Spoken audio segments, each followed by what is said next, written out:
அம்மன் வழிபாடு என்றாலே எல்லோருடைய நினைவுக்கும் வருவது சமயபுரம் மாரியம்மன். சமயத்தில் உதவுவாள் சமயபுரம் மாரியம்மன். இவள் வைஷ்ணவி என்ற பெயரிலே ஸ்ரீரங்கத்திலே இருந்தாள். மிகவும் உக்கிரமாக இருந்தாள்.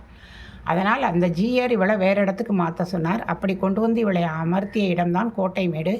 வேப்ப மரங்கள் சூழ்ந்த ஊர். அங்கே இவளுக்கு அந்த இடத்துக்கு பேர் கண்ணபுரம். கண்ணபுர நாயகியே மாரியம்மா, எங்கள் கவலையெல்லாம் தீர்த்து வைக்க வாருமம்மான்னு எல்லாரையும் செய்யப்படுவாங்கள்ல. அதுக்கப்புறம் விஜயநகர மன்னர் தென்னாட்டின் மீது படையெடுத்து வருகிறார்.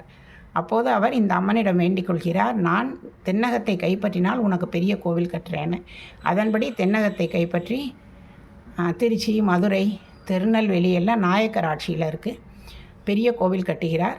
அதனால் சமயபுரம் மாரியம்மன். தமிழ்நாட்டில் இருக்கக்கூடிய உண்டியல் வசூலில் அதிகமான வசூல் தரக்கூடியது பழனிக்கு அடுத்து சமயபுரம் மாரியம்மன்.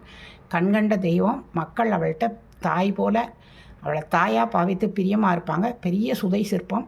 ஒரு காலை மடித்து ஒரு காலை தொங்க விட்டு அந்த காலின் கீழே மாயாசுரன்கிற அசுரன் 3 அசுர சகோதரர்கள் இருப்பாங்க. இப்போ கொரோனா வந்த மாதிரி கொஞ்சம் காலத்துக்கு முன்னாடி அவள் காலத்தில் பெரிய ஒரு நோய் தொற்று வந்தப்போ அந்த மாயாசுரனை அவள் வதைத்திருக்கிறாள். தலைமாலைகள் போட்டிருப்பாள். கையிலே பெரிய கொடுவாள் வைத்திருப்பாள். ஆனால் முகம் மிகவும் சாந்தமாக இருக்கும். சமயபுரம் மாரியம்மன் மிக பெரிய கோவில், சிறப்பு வாய்ந்த கோவில்.